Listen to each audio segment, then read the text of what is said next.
Hello class, today we will be reading Beebo's Adventures Volume 1 by authors Vicky, Zhai, and Isaac Ibarra. Okay, so once upon a time there was a sloth bear named Beebo. He lived in the forest village of Seas with his mommy. The forest village of Seas had a lot of animals like Beebo, happy animals like Beebo, and friendly ones too. There were tigers, birds, squirrels, frogs, fishes, and many other animals. Everyone loved Beebo, and Beebo loved everyone. The middle of the village had a marketplace. There, Beebo and other animals that lived within the village are able to buy or exchange goods like food and other needed supplies. Beebo decided to go buy some ice cream for himself on a hot summer day, so he approached two elephants, Darla and Ricky, who worked at an ice cream shop.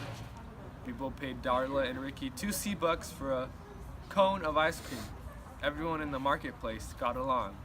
Everyone was happy. One day, the mean-looking Cain the coyote wandered into the marketplace. He snapped his jaws and growled at all the other animals around him.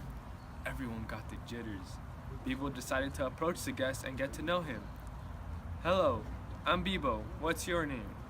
Cain responded, "Get out, or else I'm going to huff and puff and blow you down." Beebo screamed and ran off as fast as he can. He was scared. He had never, ever met a mean coyote like Cain. Cain laughed and howled with an evil happiness at the sight of a sad Beebo. He then howled to the other animals. They too ran off hurriedly and hid in their houses within the village. All the howling began to make Cain angry. He saw Beebo drop his pouch full of strawberries and nuts and ate them in a jiffy. Afterwards, he gave a nasty snarl and said, "What wonderful strawberries and nuts. I wonder where I can find more." Slowly, Cain made his way to the little village where all the happy animals lived. On his way, when Mr. Squirrel wasn't looking, Cain snatched an apple and gulped it down, smacking his lips, saying, He has enough apples, he won't notice." So Cain kept walking and walking and walking over stores and disrupting all the other happy villagers, all without a care in the world. Everyone's happy and peaceful lives were ruined, and the villagers had no idea of what to do. In order to deal with the problem, the entire village decided to hold a meeting to discuss what to do with Cain. "Cain is too disturbing. Just today he crushed my tiny little shop in the pond," exclaimed Mr. Frog. "Well, what should we do about it, Cain?"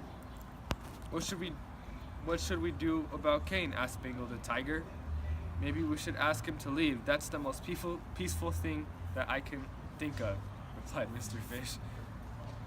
With that, the entire town decided altogether that Cain had overstayed his welcome and that it was time for him to leave. The entire village rounded up on a warm summer day and approached Cain, ready to give him a piece of their minds. "What are all of you doing here? Can't you see I'm busy sleeping?" Cain said to the villagers. "You are just too mean and rowdy, Cain. We want you to leave the forest at once," exclaimed a fed-up bird.